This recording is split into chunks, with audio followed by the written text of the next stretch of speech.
Bună dimineața tuturor! Good morning, everyone! Good morning, Audrey! Mai întâi de toate, până să începem sesiunea, o să vă rog să atrageți atenția că avem și servicii de traducere conectate din limba engleză și în limba română, dar până să începem sesiunea propriu-zisă, o să-i ofer cuvânt directorului executiv al Asociației Naționale pentru Turism și Intern din Moldova, Natalia Țărcan. Mulțumesc, Ina. Salutare, colegi. Hello, Audrey. Again. Da, eu mă gândeam că este ultimul webinar din journal, de fapt, din această sesiune pe care am avut-o în această perioadă, în acest an. Dar, cum și ziceam, nu este ultimul în general, este ultimul din acest an și sperăm ca în continuare să avem o colaborare frumoasă cu Audrey, așa cum am avut-o în cadrul activității de susținere a competitivității în industria ușoară și a turismului, un proiect finanțat de USAID, din care am beneficiat cu toții de activități complexe pe care le-am implementat în acest an. Și am apreciat foarte mult ca toți cei care participați la aceste journaluri să veniți și cu un feedback. Pentru noi foarte mult contează să înțelegem dacă aceste teme pe care noi le abordăm, ele vă sunt utile, sunt practice și puteți să le utilizați în dezvoltarea conținutului, în activitatea de promovare a afacerii dumneavoastră, în activitatea de optimizare a SEO, da? SEO engine, Search Engine Optimization. Dacă toate astea vă ajută sau ați dori să abordăm alte subiecte legate de cum să vă promovați, cum să comunicăm despre afacerile dumneavoastră, am apreciat foarte mult să avem acest feedback și această interacțiune, pentru ca să aducem o valoare adăugată mai bună afacerilor pe care le aveți. Pe această cale, eu vreau să mulțumesc încă o dată echipei ANTRIM, Inei, Audrey, toți cei care au fost implicați în organizarea acestor sesiuni, traducătorilor, mulțumim mult echipei și voi celor prezenți, vă mulțumesc în primul rând pentru că văd că suntem destul de mulți și cred că suntem urmăriți și live de ceilalți care nu sunt conectați în Zoom. Asta, de fapt, ne dă și nouă un soi de încredere că ceea ce facem noi este de interes pentru voi și vă este util. Și eu vă doresc succes în audierea următorului journal. Vă invit să fiți proactivi și să avem o sesiune valoroasă pentru noi și pentru afacerile noastre. Mersi! Mulțumim foarte mult pentru intervenția călduroasă. Audrey, până să vă oferim cuvântul, fac o mică mențiune. Ca de obicei, această sesiune este înregistrată și odată ce dumneavoastră v-ați alăturat nouă în această zi, ați oferit consimțământ pentru ca să fie înregistrată sesiunea, pentru că ulterior vor fi plasate și niște fotografii pe rețelele de socializare și atunci, dacă v-ați răzgândit, să ne dați de știre, dacă nu, putem începe sesiunea. Audrey, the floor is yours. Thank you, and thank you, Ina, for all the work that you've done in organizing these journals, and thank you, Natalia, for the introduction. As I start to share my screen, I'll introduce myself quickly. For those of you who don't know me, my name is Audrey Scott. I've been working for the last, I think, 15 months on the USAID EDGE Buy-in Moldova Competitiveness Transition activity, and I've been very fortunate to work with ANTRIM, and I've also been able to meet and work with many of you, and thank you for joining today. I know there's a lot going on. I know these are, let's say, interesting times, I'll put it that way, but I also know that we're now heading into, the summer season is over, the high season is over. There's maybe a slower season right now. And so maybe some of the ideas from this workshop, as well as some of the other journals, might provide some let's say, homework or things to do during this winter season to start getting ready for next year and for when tourism is growing again. Now, for many of you, you know, my focus is on international tourism. I know for the last, let's say, couple of years with the pandemic and then the war in Ukraine, the focus has been more on domestic tourism, but I'm still going to be focusing mainly on international tourism, again, kind of looking to the future and also looking to build this demand and how to market or how to make sure that the information and content is there to attract international tourists, and not just attract them, but to turn them into customers. So very briefly, you know, when we think of social media, everyone's talking about social media marketing. It's still the darling. It's still kind of, when it comes to travel and especially Instagram and TikTok, it's still one of the main modes of marketing out there. But what are the goals when we get down to it? It's really to promote new services. It's to promote our products. It's to promote events. It's to provide our customers with updates so they feel connected to the business, so they know the brand, so they know the people behind it. And that allows us to develop this closer relationship. And that also allows us to develop trust, because if customers trust us, they're more likely to buy from us or to purchase from us. And also more and more, social media is becoming a way to sell products and services directly. I'll go into that a little bit more. And that is either through connecting to the website. That used to be one of the main goals of social media, was to get social media users to the company's website. Now there's more tools available that even some companies are able to sell directly on social media. So this is another trend that's coming. It's not just for brand awareness or to promote, but it's also to sell. So today with the agenda, what we're going to be looking at first, one of the goals of these business intelligence journals is to look at market research. So we're going to look first at some social media marketing trends.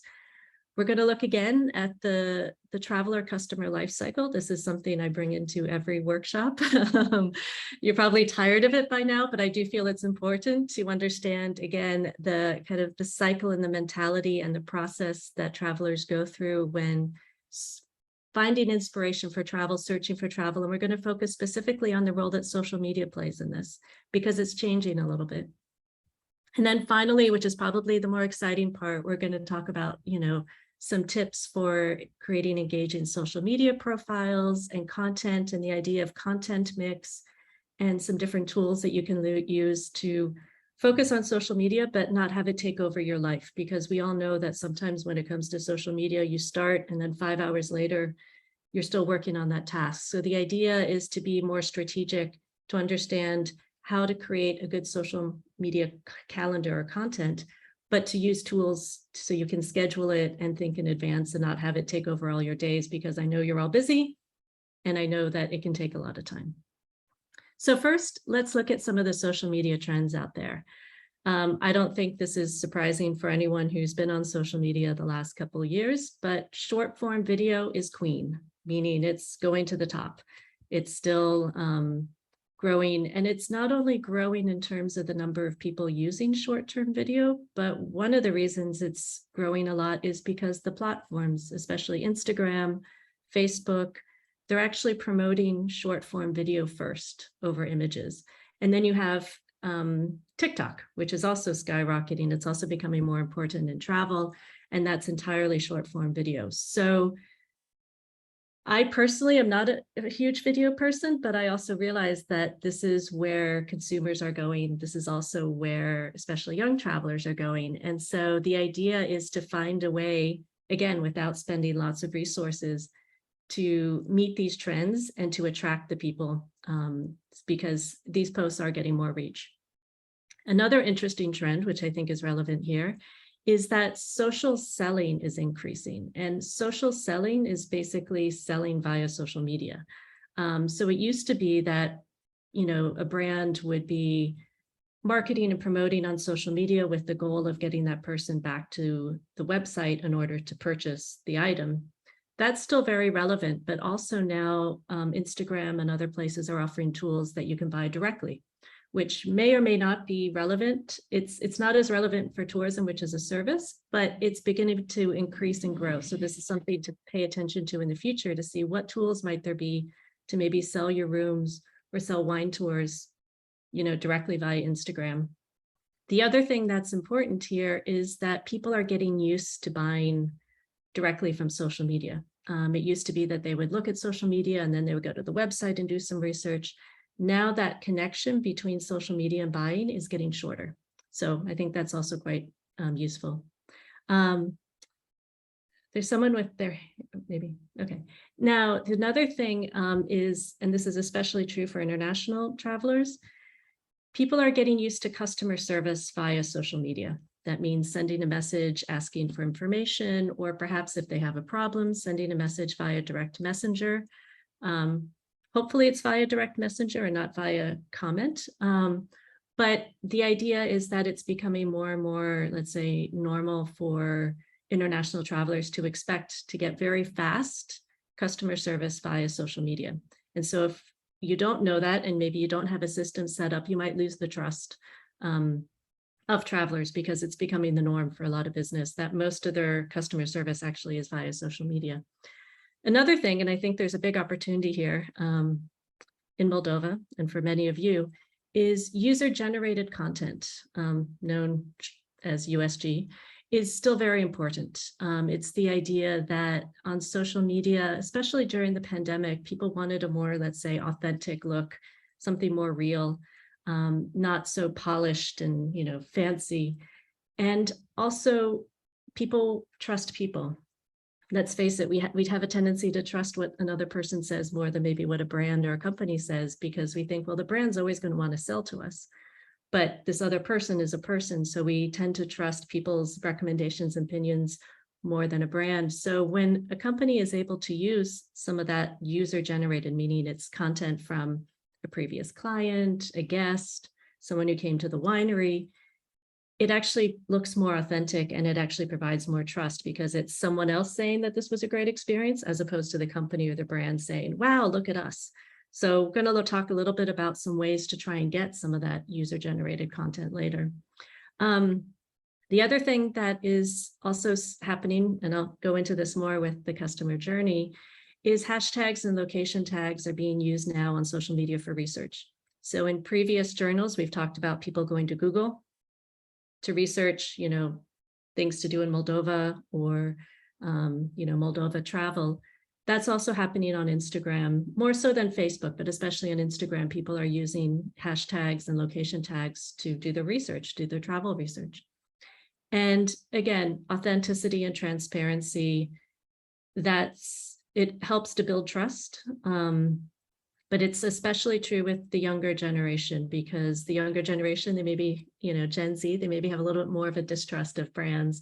And this is especially true when it comes to sustainability. They're looking for, let's say, transparency. They want to see what the challenges are. They want to see what the issues are, but they also want to feel that what they're seeing is authentic, because that also will represent what they experience when they get there. So always focus on, if you are making a decision, focus on what's more authentic than like what's more polished, because it'll help to serve and build trust. So I've got some good news and bad news when it comes to social media marketing. The good news is that because of the pandemic, when many of us were stuck inside, pandemic has actually increased social media use. There's 500 million more people using social media worldwide than at the same time last year. So that's an increase in about 14%. So that means that more people are not only online, but they're online on social media. That means more, let's say, potential customers or more eyes that you can reach. The other thing that's interesting is the pandemic has increased the use of online purchases. So this means that people are more used to shopping online, buying services online. We've talked about this in previous journals, the importance of online booking, the importance of digitalization. This is all connected. And with social media, people are getting, again, they're getting more used to buying via social media, or that connection between seeing something on social media and purchasing it is getting shorter, which I think is actually an opportunity for many of you. And people are spending more time in general and on social media channels. Even though we're not in lockdown, there's still this trend that more people are spending time online. And they're maybe looking for different inspiration. Now, the bad news, algorithm changes. So I don't know you know, with Facebook, with Instagram, the algorithm changes make it harder to get organic reach. And what I mean by organic reach, I mean reach that's not paid. It's not boosted. It's not an advertisement. And the reality is Instagram and Facebook need to make money. And so what they do is they reduce the organic reach in order to encourage you to spend more or to spend money on advertisement. That's just a reality. One of the ways that means that your audience, so your community, all your followers, they might not see all the content that you produce, but at the same time, one of the things we're going to look at is some ways to perhaps engage them in a way to try and let's say, keep them engaged and keep them active. That's also where short form video comes in, because as I mentioned, Instagram and Facebook especially, they're prioritizing the reach of short form video and reels. Another thing is users are more skeptical about branded content. This gets back to this idea that people want authentic. They want something that is going to really represent the experience. They don't want something that's too, let's say, polished, or that they think, oh, this isn't, you know, this isn't really reality. And this also relates in general around the world. A lot of people are kind of skeptical of companies and what they're doing. They're skeptical of governments and what they're doing. So this again gets back to this idea that you kind of have to almost do more to earn the trust of users or of potential customers.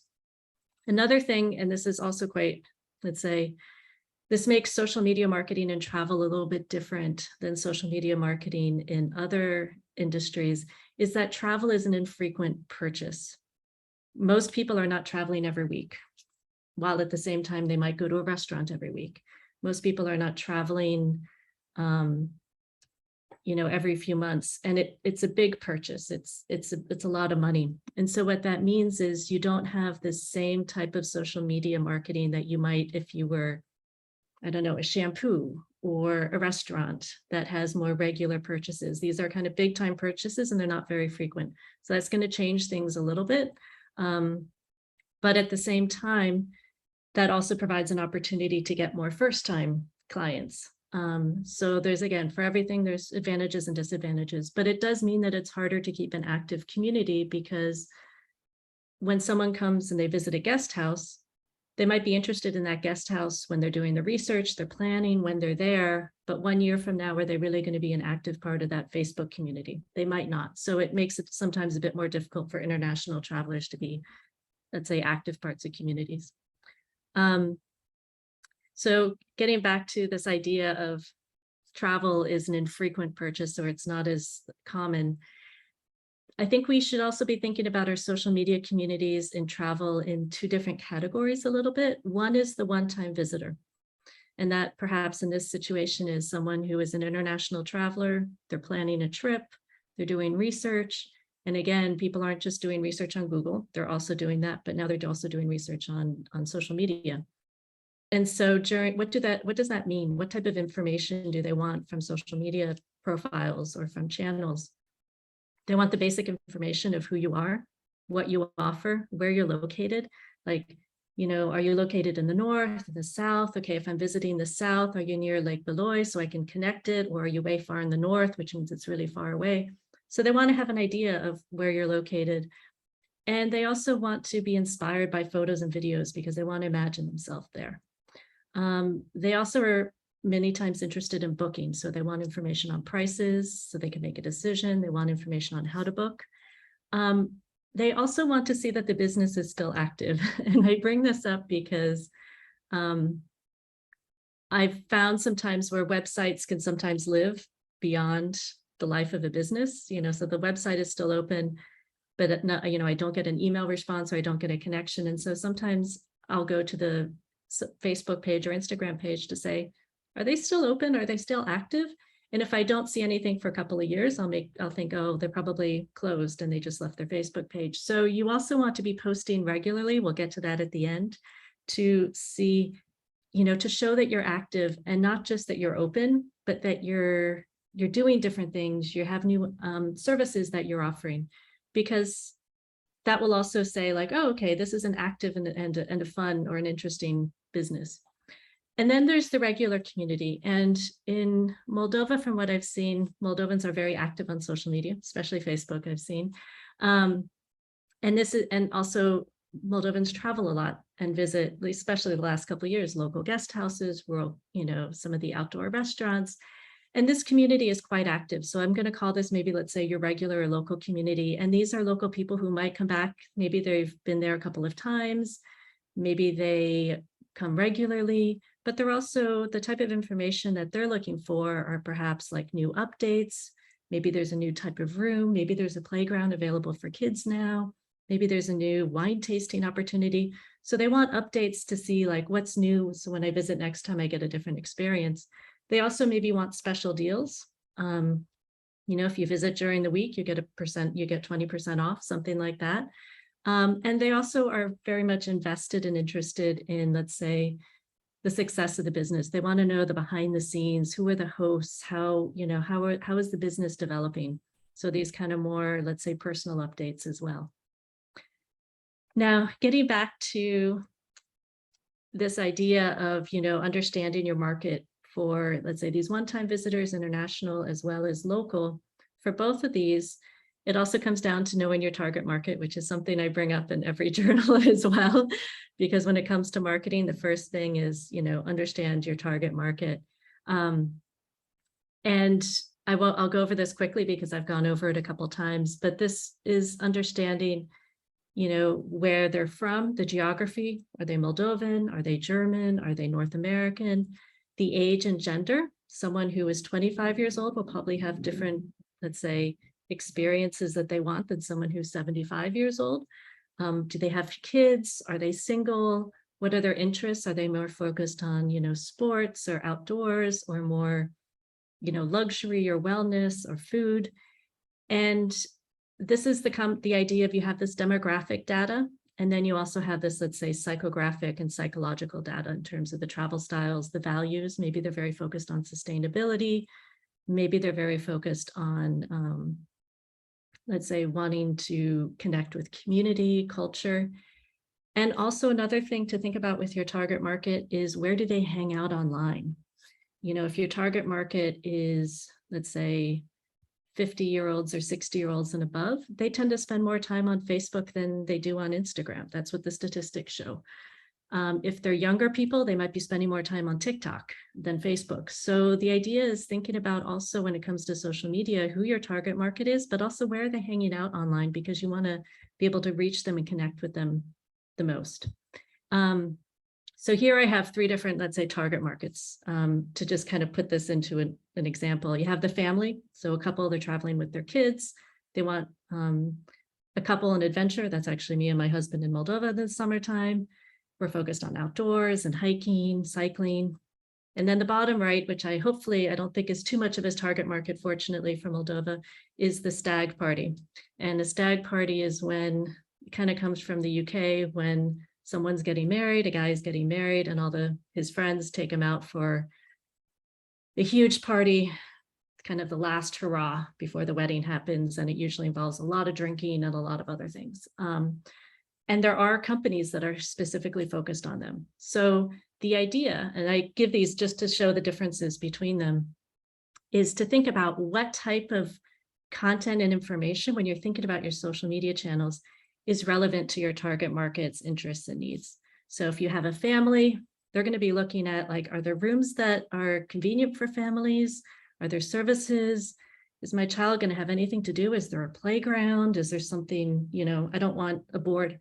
I don't have children, but I have enough friends with children. A lot of times parents are looking for places where the kids have something to do because they want to be active. So these are the type of things that families are looking for, as well as parents might be thinking about, oh, maybe there's some sort of relaxation for us. Maybe there's a jacuzzi. So once the kids go to bed, or once the kids are playing in the playground, there's something that is fun for us. For the couple and adventure, hiking trails, or maybe nearby cycling, food and wine experiences. And again, for the stag party, the type of things they're going to be looking for in terms of content are like party images, clubs, and let's say stag party activities. So this is just to give you a difference, an idea of like the different type of interests and how your social media content can connect with those interests. Another thing that I talk about in almost every journal is the customer life cycle, the traveler customer life cycle, because it is a little bit different in travel, because it is not a very, it's an infrequent purchase. It's a big purchase. It takes a lot of time to plan, and it's something that sometimes can take over a year from the idea to actually executing it. And when it came to the pandemic, it took several years to go from the idea to actually executing it. And that's this idea of, it starts with dreaming. Someone gets an idea, they're inspired about a trip, and this often comes from something they see in a magazine, something they see online. When it comes to social media, this often comes down to maybe they're following their friends and family. Again, people tend to follow the recommendations of friends and family more than anything else. I call it the social media word of mouth. Or maybe they're following an Instagrammer or an influencer that they followed for years. They feel they really know that person. They trust that person. They have similar styles and interests. And this social media word of mouth is really important right now. The statistics show that 86% of people in general and 92% of Gen Z, Generation Z, which is kind of the younger generation, they have researched a destination after being inspired by another user's post. So that means even when you don't expect it, if you're posting about your vacation, your friends and family, or maybe a friend of a friend, might see your post from Moldova or somewhere else and actually be like, huh, that looks interesting. I want to follow that. So that's the dreaming phase when we think of social media. Next is the planning phase. So this is the idea that someone gets in their head this idea like, huh, I saw this person go to Moldova. It looks different. It looks interesting. There's some good wines, the food, farm to table, organic, natural. Then goes to the planning phase, which is like, how do I make that happen? What can I do there? And again, getting back to statistics, one study said that 52% of users said they made plans to visit a destination based on social media content. So people are inspired, and then they're actually going and doing the research and planning their trip. And some of the ways that they do that on social media is by using hashtags, location tags. They also go to, let's say, an influencer's post or maybe a friend's post to say like, huh, I vaguely remember that this person visited Moldova a couple of years ago, or they just search for, let's say, a hashtag and then find people who've been there recently and then look at their post to say, oh, this is interesting. This looks beautiful. There's a lake in the south. There's all these wineries. Or like the other idea is to, with the planning and research, is it kind of, you start on one hashtag, you start on one thing, and then you go to another. And I'll talk about that in a few minutes. Then there's the booking and buying phase. So they've had this idea of Moldova. They've done the planning and research. They say, okay, I've got a week. Here's what I want to do. I want to visit some wineries, and I've picked all that stuff out. Then becomes the booking and buying phase, which is actually purchasing it, making it happen. And for that, that's where links to company websites and social media profiles are really important, because again, it's one click. And if those websites offer online purchasing or direct booking, so people say, yeah, I want to visit this winery, do this tour. There's their social media profile, their website, book. Also, more places are offering kind of like a buy now, book a room button. I'll talk about that later to, again, spur this like call to action. And then more and more, there's opportunities to sell directly through Facebook and Instagram.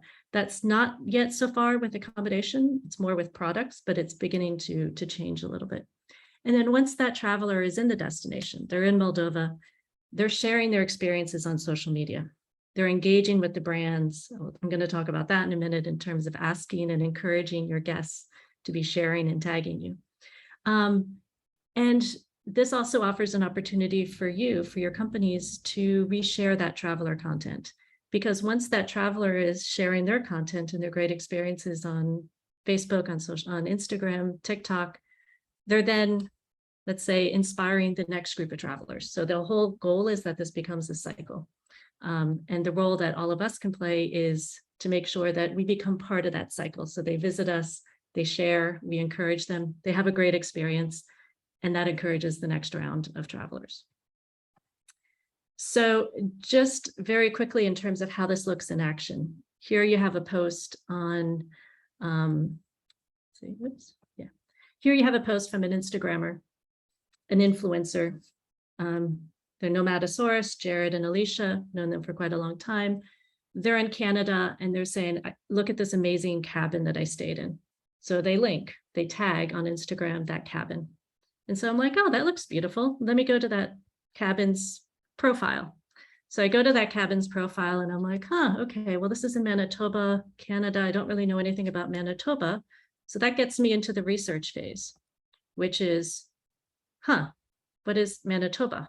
Then I get into the hashtag search of like, visit Manitoba. That's one of the hashtags they used in their post. What else is there to do in Manitoba besides this cabin? I see that there's polar bears. I see that there's other nature. And then I think, well, what are the other locations in Manitoba? So then I go to the location search. So all of this is within Instagram. So the idea is you think about when you're creating posts, think about when you're using hashtags, how someone might find it and how they might actually use that information in their research. Now, if we look at it in terms of, I did the Moldova edition. So you have, the Instagram search with Moldova. Some of the stuff is travel related. A lot of it isn't, which is natural because it's just a country. But then I also did visit Moldova because I would think, okay, well, that's more travel. And that's a little bit more travel focused. So you see, food, you see churches, you see nature, you see some images of people who visited. And for a traveler, this is like, okay, this is some of the ideas of like what I might see or experience when I actually go to the country. And same with location searches to say, okay, well, I'm interested in Moldova, the capital city is Chisinau, and then actually use the location search to see what type of images come up for Chisinau. Because again, remember, people might not have any idea.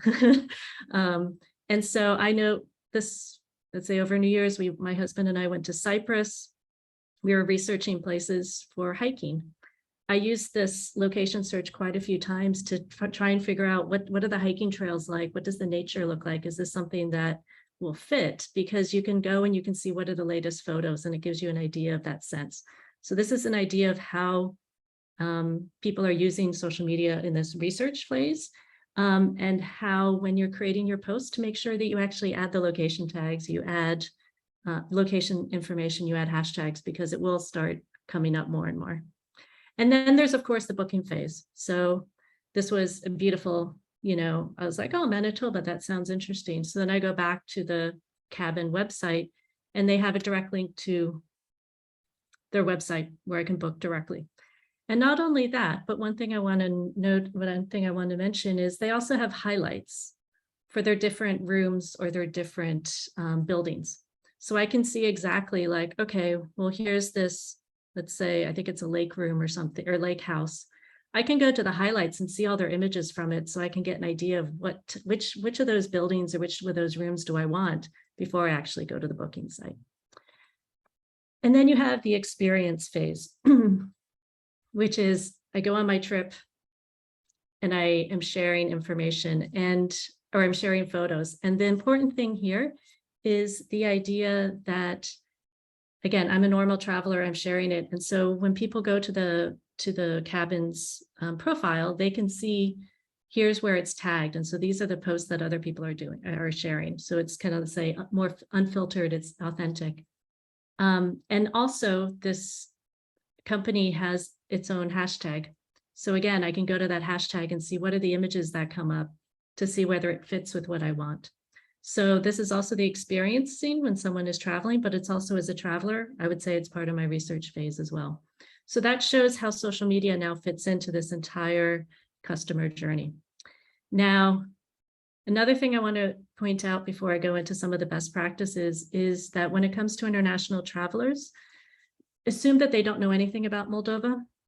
So provide them more information than you think is needed, because you might know where Orhevec is, you might know where Lalava is, but for a traveler, they're like, I don't know how all this connects. There might be, so also they maybe don't know anything about your company. They see that you sell wine, produce wine, but how do they know that you offer tours, and how do they know how to book those tours? Also, people have a short attention span. So the idea is to try and give them the most information or the most relevant information first and in a short period of time. This often is in the profiles. And also people like, I call it eye candy. They're looking for engaging images and they're looking for kind of inspiration. So they click around a lot.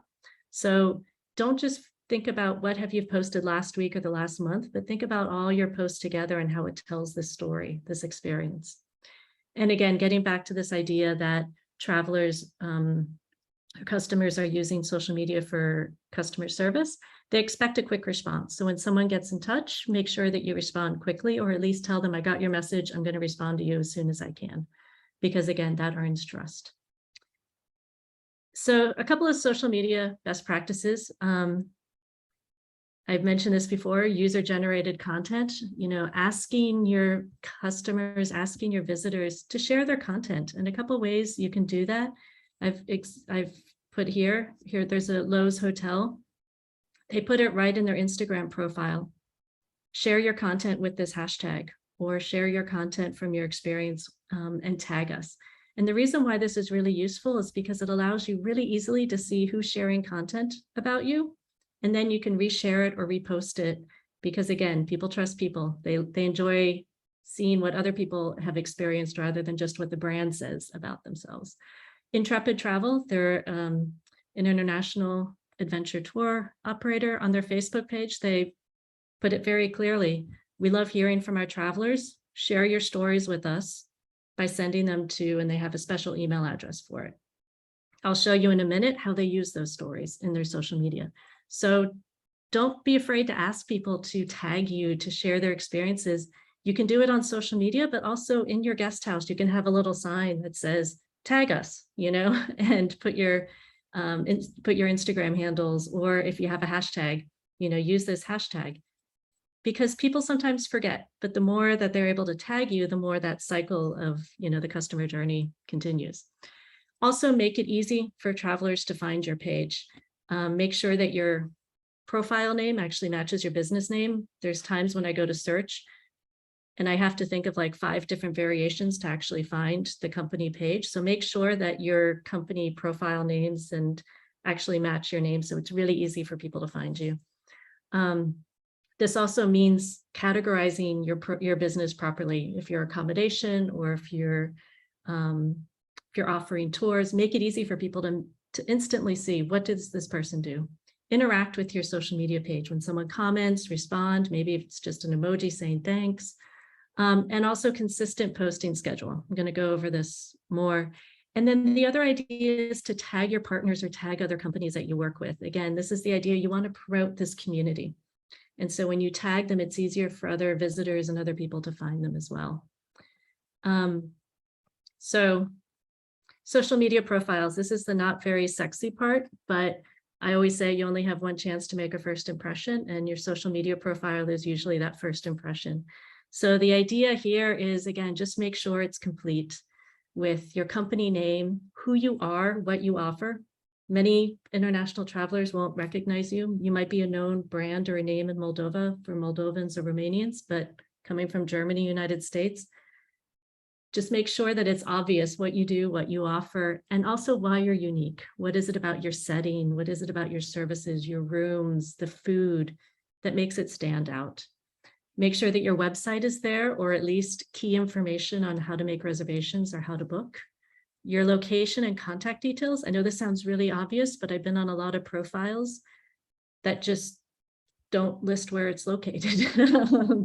And so make sure, for a traveler, that's really important to know where something is located. So make sure that you have a link that's an exact address, or that's an exact link to a Google map or whatever. And also another thing that I'd recommend, especially for those of you on Instagram, is to create highlights. And highlights are basically a collection of stories of your key products. So maybe your services, maybe the types of rooms you have, maybe the types of wine tasting tours you have. So it's really easy for someone when they're looking to say, okay, this is the type of service I want. Here you have like new trips. So maybe it's, if you're a tour company, you are offering new trips, you have a highlight with just focused on your new trips, so people can go immediately and know what those are. And the other thing is to make sure that you have links to, again, to your website, to your booking site. And then also this introduction that shows your spirit or shows your kind of brand values, because you want to make sure that you stand out from other people. Your photos and your posts will help do that, But again, this initial profile, as I said, it helps make the positive first impression. This is similar in terms of making it easy. It's this idea that you also want to make sure that people know when you're open. I know it sounds really basic, but if you're doing wine tasting, when are you open? The types of services you offer. This is a winery in Austria. They don't just produce wine, but they also offer tours. They also have a restaurant. So the idea is to list everything there to make sure that people know the full experience. And on top of that, it's the idea that you want to make sure that people can get a full, let's say, overview of all your services, all your different, imagine this being your website. So it's the same thing from your website in terms of type of rooms, type of services, what's around, what's the landscape in this very short profile, let's say introduction. Now, another thing that is becoming more important and that this is more Facebook oriented, is there's more opportunities to do call to action in your social media profiles. So here are a couple of examples from Facebook: a tour company that's like book now, a winery that's, get more information or buy, hospitality, so hotels, book now or get more information, and then it links directly to their booking page. So you might want to think about, when you're looking at your Facebook page, is there a way to connect that button at the top? Instead of just saying message, can you link it to your booking page? Can you link it to your new tours, and give people a call to actions? That way they know what to do. They're prompted. And here's another example of how you can do call to actions in social media posts. So this is Intrepid. I mentioned before how they ask people to send in their experiences from their trips. Well, they repost those messages on Facebook. They also do it on Instagram. So you can see exactly, here's the link to that tour page. On Instagram, it's linked, in the link in bio, and it goes directly there. So someone can see the experience of a traveler and say, wow, that's a cool experience, I want to do that, and then go directly to the booking page. So again, don't feel bad about selling in your social media posts as well. But make sure you give people a direct call to action so they know what they're getting and they know that they're going to get the information. And so some of the ways to engage with your engage your audience is reshare content from your customers. People love when, let's say, their posts or their stories get reshared. It makes them, kind of feel special. So encourage your travelers, your guests, to share their experiences, and then pay attention to who's sharing and people who are tagging you, and reshare it and say thank you. Go on their post and say, so glad you had a great experience with us. Thanks for sharing. And this will, again, help with that cycle. Giveaways and contests. We all love, giveaways. So maybe if you're a winery, maybe you have a special Valentine's Day contest or Valentine's Day giveaway. And this can be that people have to post a photo with their husband or their wife and tag them, and then they win a free bottle of wine. People love these games. You can also ask questions, especially if you have, let's say, a dedicated group. In the comments, share a photo from your best experience with us, or share a memory from the last time you stayed with us. Because people love reliving those memories, and they love reliving those experiences. So engage them in different ways to have them also share their own content, which again gets back to this idea that people are seeing each other's content. Special events or holidays. This is another thing. People are always looking ahead to, events and holidays in terms of what special thing can I do. So promote what you're doing in advance, way far in advance, not 1 week before, not 2 weeks before. But again, travel takes time to plan. So make sure it's several months in advance, and then continually promote. And mix up the type of content. We'll be talking about that more. Short video, photos, other videos, links. If there's an article about you in the media, link to it. If an Instagrammer was just at your place, tell them to follow along so that way they can see the experiences. So mix it up. And one of the biggest components of this is what I call the social media content mix. And I'm going to, there's the basics, which is highlighting your property. If you're a guest house, if you're a winery, and your services. And the goal of all this is to help the traveler imagine themselves staying with you. Imagine them drinking your wines, imagine them eating your home-cooked food, imagine them relaxing, you know, in the gazebo or having dinner in the gazebo. But again, you also need to make sure that travelers can get the information that they need, you know, about what type of rooms you offer, what's the style of the rooms, the quality. So it's this combination of the property features, rooms, outdoor areas, highlight your recent investments. There have been some great investments in guest houses in Moldova, you know, with gazebos, with lighting, with, you know, playgrounds. Talk about it because it's a service for people. Other services and tours offered. Maybe you are a guest house, but you can arrange wine tasting tours. Think about all the things that people can do around, so that way they're engaged when they stay with you. Food and wine, this is a big opportunity, a big part of the Moldovan experience. Again, highlight your locally sourced food, maybe even have a video of going to the garden and picking up the vegetables and then going to the kitchen and cooking it. It shows this direct connection between, you know, farm to table that people are looking for. Event services, if you focus a lot on events, show all the different types of things that people can do there and people having fun. And then also, if you appear in the press, it's okay. Share that, you know, say we're honored to be listed in, I don't know, top guest houses in Moldova, something like that. Like, share your successes or your wins as well. And then those are kind of the basics, let's say. Actually, one thing I want to mention, and also with this idea of when you're sharing content, don't just say, here's our garden, but try and put your captions and your descriptions in a way that the traveler can imagine. So like, enjoy a home-cooked dinner outside in the summer warmth in one of our gazebos. That's a little bit, you know, it gets someone in that mindset. Or start your day right with a hearty breakfast in the garden. So it's not just we offer breakfast, but it's like putting someone and making them imagine themselves when you're thinking about the captions or the content that goes around it. The bigger picture, because it can get boring sometimes just focusing on posting photos of rooms and property features and things.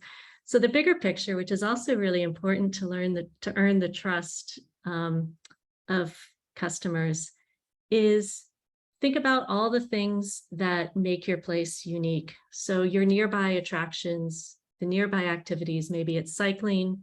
This is my husband cycling near Orhevec. Maybe it's nearby events. You know, it's like this amazing concert's happening nearby. Come stay with us, go visit the concert. Interesting details about the destination that you might not, that most people don't know about. The idea is to make them curious, to make them want to know more. Little known facts about your company. Many of you, people I've met in Moldova, have incredible stories of how they started their businesses, why they started their businesses, the opportunities they've created in the community. These are also interesting stories, and that also gets back to the idea of introduce yourself. You're a host, and let people know who you are, because that's one of the important connections, or one of the important aspects of travel in Moldova, is this personal touch, this connection to community. Also, sustainability. This is becoming more and more important for travelers. So show what you're doing. There's actually been some really interesting initiatives happening in Moldova in the last year, and I think there's going to be even more in terms of renewable energy and other things. So show what you're doing and how. So very quickly, when people say, okay, well, what do I actually post? So I wanted to give a couple of specific examples. This is an accommodation, and this is just actually a screenshot from their Instagram feed. And it shows this combination. You have a destination or attraction, you have an activity or service or a tour that they offer. You have the story of the staff behind the scenes, like who are the people involved? Special services. This hotel actually has dogs. They have actually special dog services, which is important for some people. Food and drink. What are the types of meals, or what are the types of things? And then property features. So this goes into the details of the bar or the room. So don't just think I have to keep posting photos of my rooms, or I have to keep posting photos of my garden. There's a lot of different opportunities for guest houses and accommodation. Tours. Again, it's not just here's our new tour, here's our new tour, here's our new tour, because people get bored or they get tired of always being sold to. So this is a combination of, you have, let's say, a virtual tour with a guide, which is a great way of using video. So they take you on a tour. User-generated content. Intrepid uses a lot of it because, again, people trust people. They trust the experiences of other people. Here you have a story of travelers, so it's user-generated content, but it's a story of a couple that got engaged on a trip. So it shows, you know, how their trips can spur these events. Then there's very destination focused in terms of Vietnam. And then there's also announcing new tours, so there's sales. So it's a combination of things. And then finally with the winery, it's this idea of you want, especially if you're a winery and focused on wine tourism. So you're producing great wines, but you also have these wine tourism services. So you do want to promote your wines. You know, here's an example of the new wine is released, but you also want to show the behind the scenes of the winemaking. Maybe you have a wine tasting club or kind of a wine club, as well as the property features, all the different, let's say the outside area, the landscapes, and then an employee story. So the idea is to combine all these things, focus on the wines that you're producing, but also the tourism services. So in terms of being able to create, I'm beginning to run out of time, so I'll go through this quickly. A social media content calendar. This is the idea of having a strategy and then using tools to schedule things. So that way you don't go crazy thinking, oh my gosh, I have to publish something every day. No, the idea is to think of a posting schedule that is realistic and manageable. Maybe that's 1 time a week. Maybe it's 2 times a week. The idea is it's better to be consistent than it is to do 5 posts in 1 week and then no posts for 2 months. So be realistic in terms of what's possible. And then once you think about that schedule, think about the content mix. You know, I just provided some examples. Maybe it's some of the outdoor areas, the attractions, your features, and pull all that data together and pull all of those assets together to see what do I have already? What photos do I have already? And what might I need to create in terms of a video or in terms of maybe going out to the garden with my phone and taking some photos or taking some videos. Collect all that together and then use a free tool to schedule. So Meta or Facebook, you can schedule months in advance on Instagram and Facebook, which means that you're able to upload the images, the video, the caption, and this allows you to kind of do everything in one time. So that way you can think of, again, the strategy, you know, 1 week it's this, the next week it's this, the next week it's this. But then don't forget to check your social media every day to see if people are engaging. Maybe they're tagging you in a post, maybe they're commenting because you want to keep it active and respond to people. Another good free tool is called later.com, and it's quite good for Instagram and Facebook. You can also use it for other channels as well. All of these have free versions. They have paid versions, of course, but their free versions are also quite good. So the idea is play around with these tools so that way you don't make yourself crazy trying to think, oh my gosh, it's Wednesday, I have to post something. Think about it in advance. Think about the story you want to tell and how your social media content can tell that. So video, I mentioned at the beginning, you know, video is queen. Some ideas of how to get started. Virtual tour. Get your phone out, walk through your property and take people along with you. Or behind the scenes, let people know like how your meals are produced. You know, maybe you start in the garden, you end up in the kitchen. Tell the story of the people who are involved, the communities, the farmers. People want to see those connections. They don't just want to see everything polished, but they want to see like, what's the story behind it? Photo mashup. And what I mean by photo mashup is you have a lot of beautiful images, put it together, quick sequence. This has become very, very popular. It's one of the easiest ways to create a reel on Instagram or on TikTok. And the idea is that people get like really quick images. So in just, let's say 30 seconds, they can get an idea of what your property is like, or maybe they get an idea of a meal or the different dishes you choose. So this is, again, a popular way to start. In the moment short clip, which is, I put an example from Bukar Winery. It was just a very tiny clip, but it's very peaceful. And I think it had huge engagement because even though it wasn't very long, it didn't take very long. It just kind of put you in this like, oh, this is peaceful. People want those kind of short things. And customer reviews. Think about some of the reviews that you get from people, maybe even interview a traveler or a guest when they're there. So these are just some ideas to get started with short video.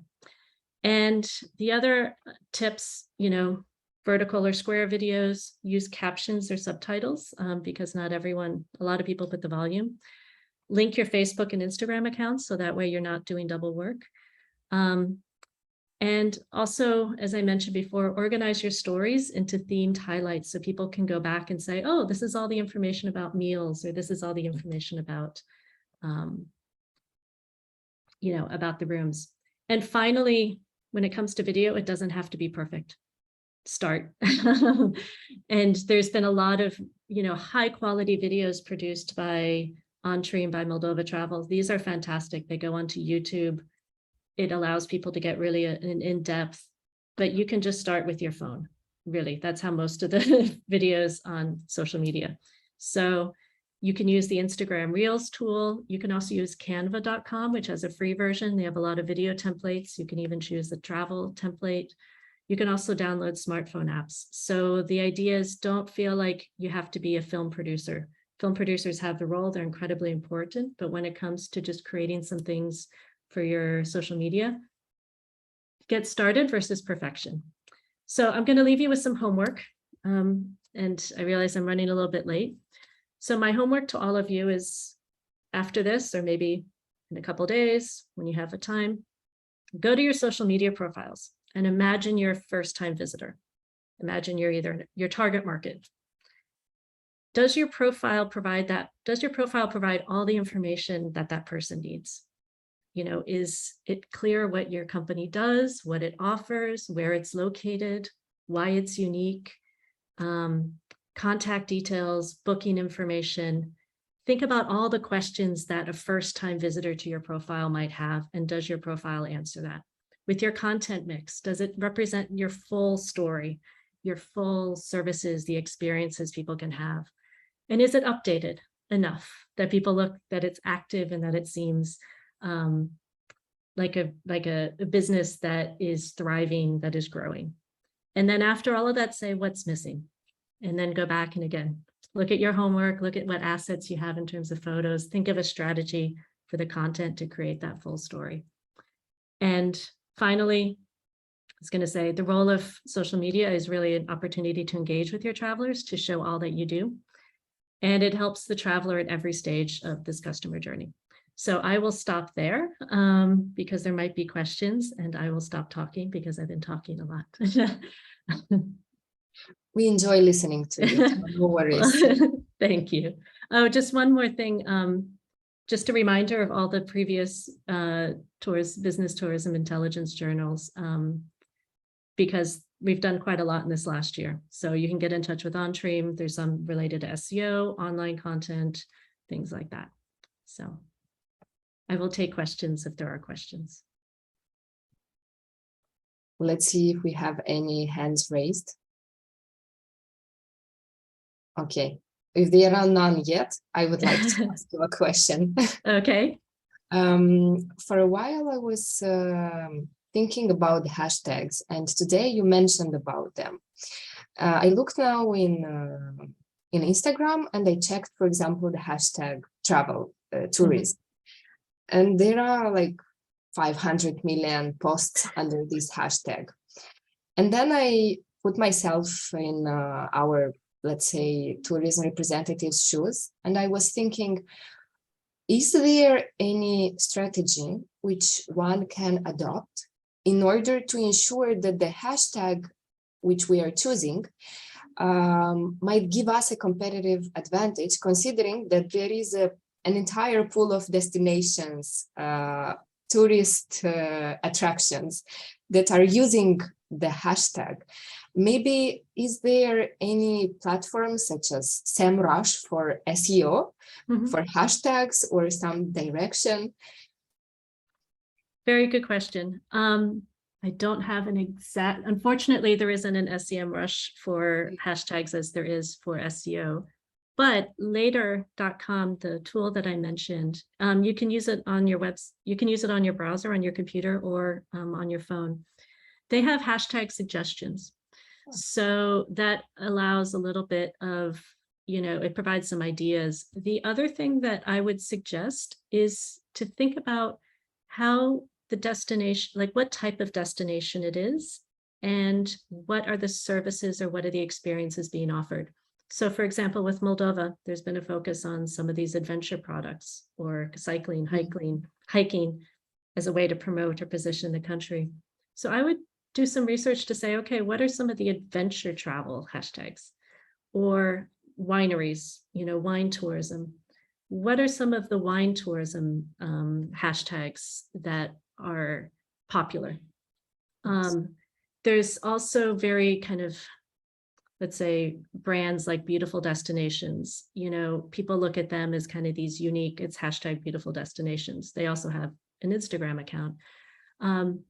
So because it is impossible to compete with travel or tourism, these really big ones, but go a little bit more niche. So niche in terms of the type of experience or niche in terms of the location.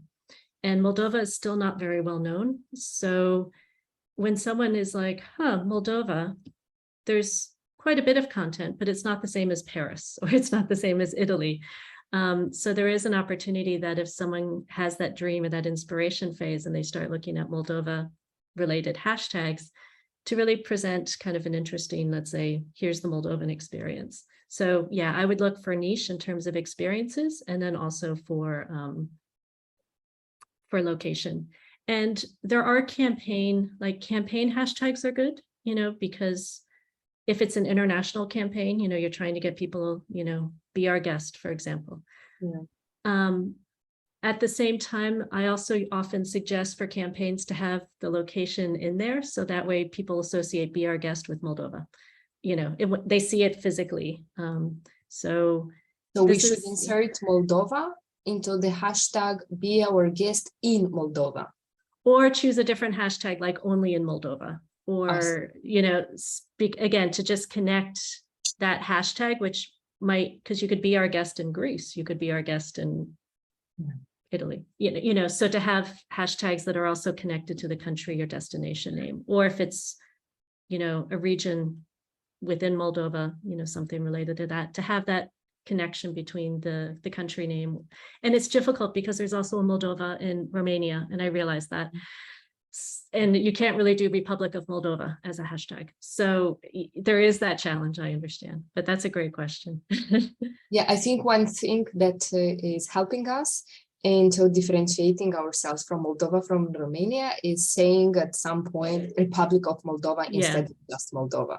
Yeah. So that's how we found our niche market. And I have to admit, as an international traveler before this project, I didn't know there was a Moldova in Romania. I only knew of the country.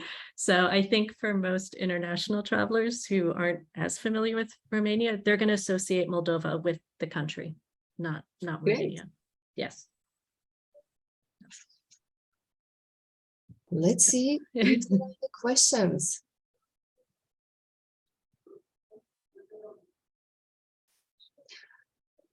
I see the microphone disconnected right in front of Ilu Glampings. Doamna Rodica Carp, doriți să interveniți sau doar eu inițial deconectat microfonul?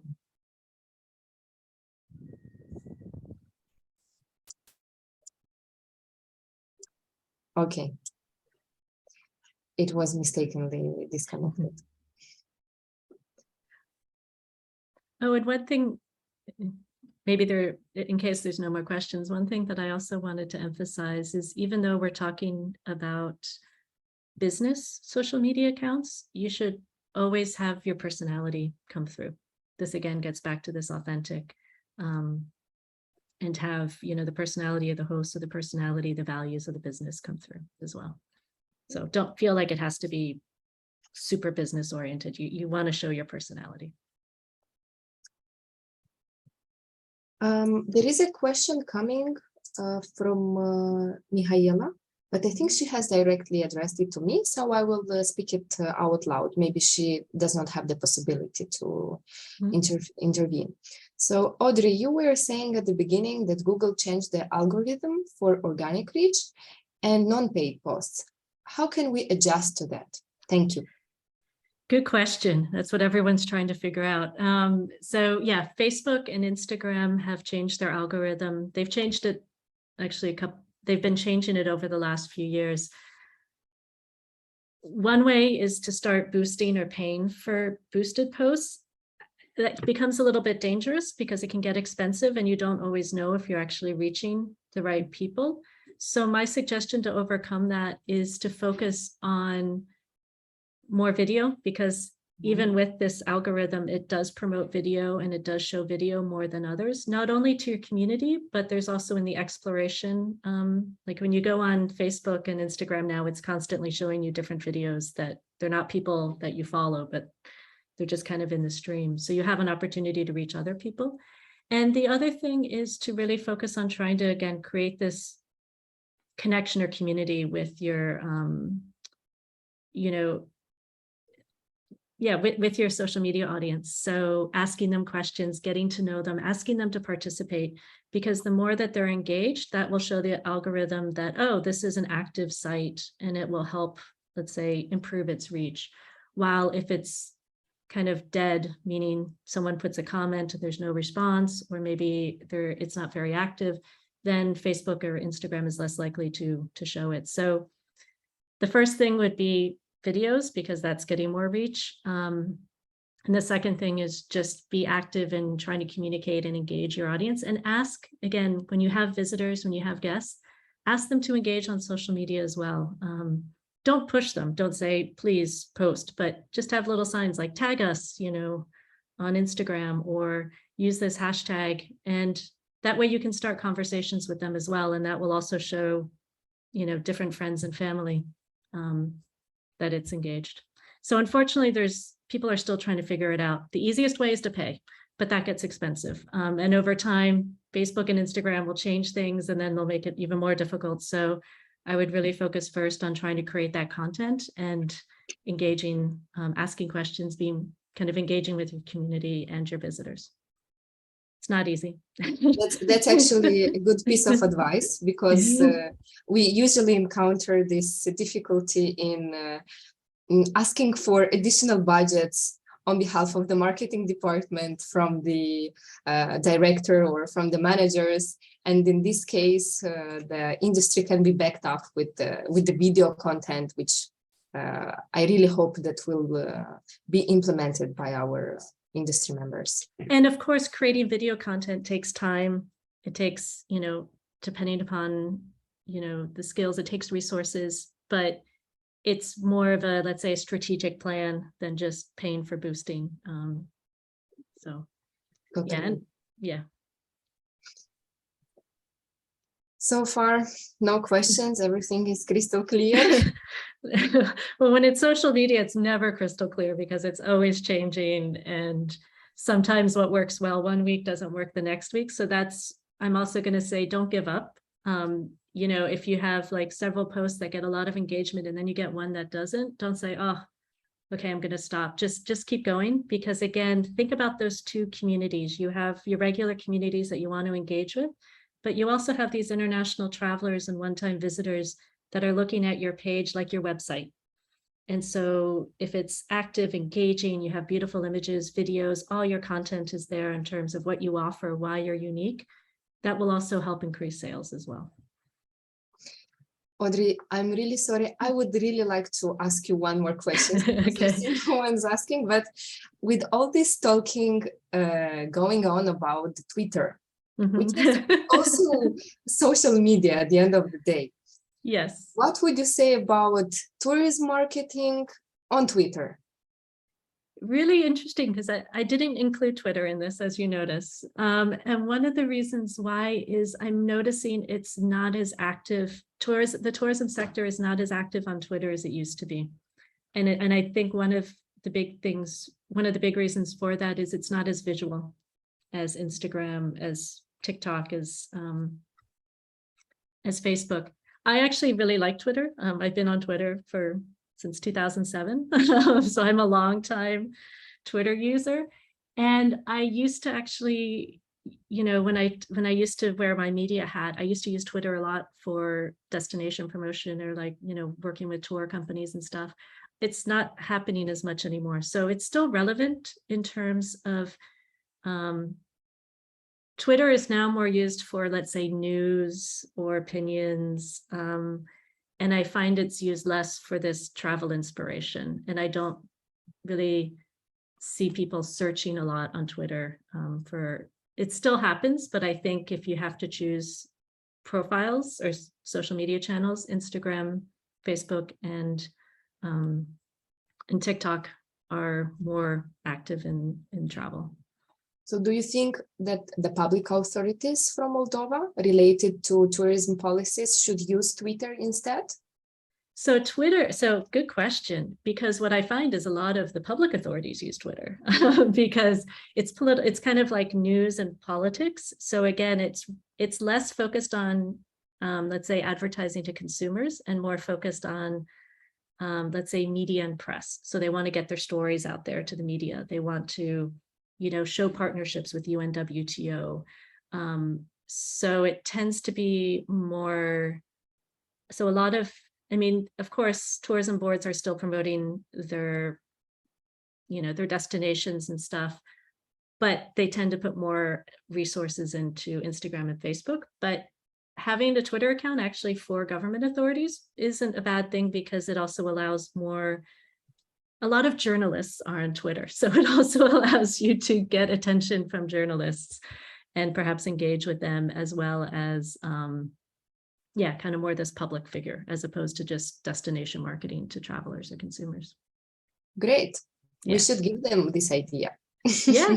No, I mean, yeah, I actually have on Twitter a Moldova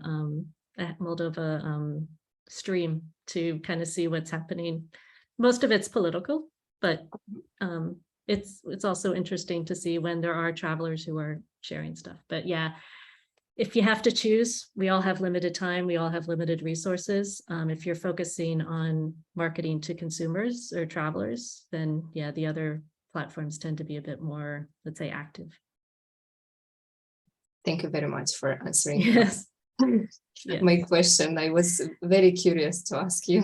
And personally, I hope Twitter doesn't die because, yeah, as I said, I've been on there for a long time, but yeah. We'll still look out for the news to see what's happening. Yeah. I'm not sure if anyone has had the chance to buy for $8, I believe, the checkup. I hope not. Yeah. They deleted it. So yeah.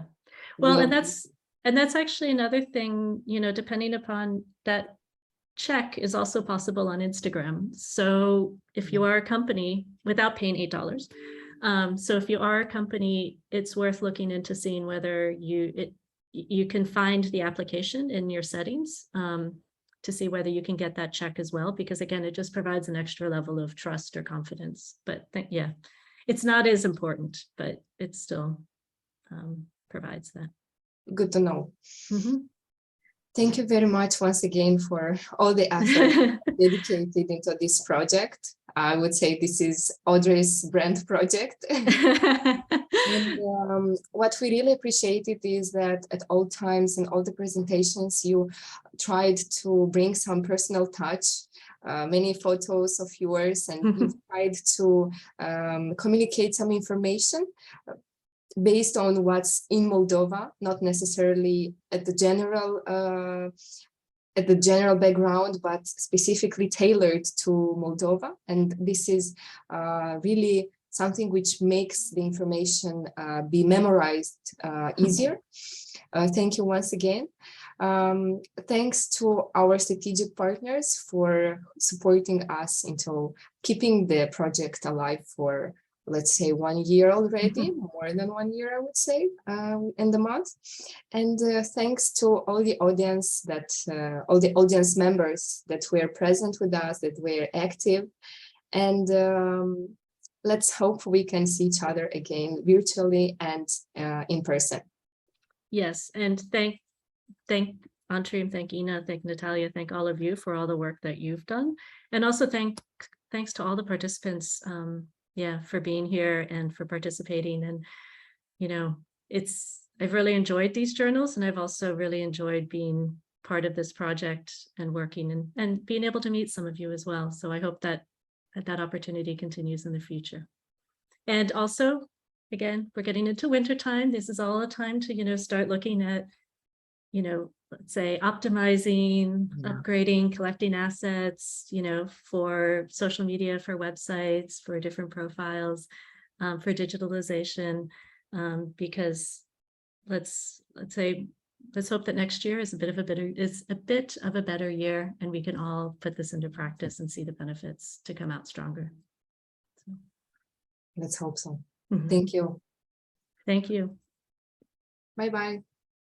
Bye. Bye.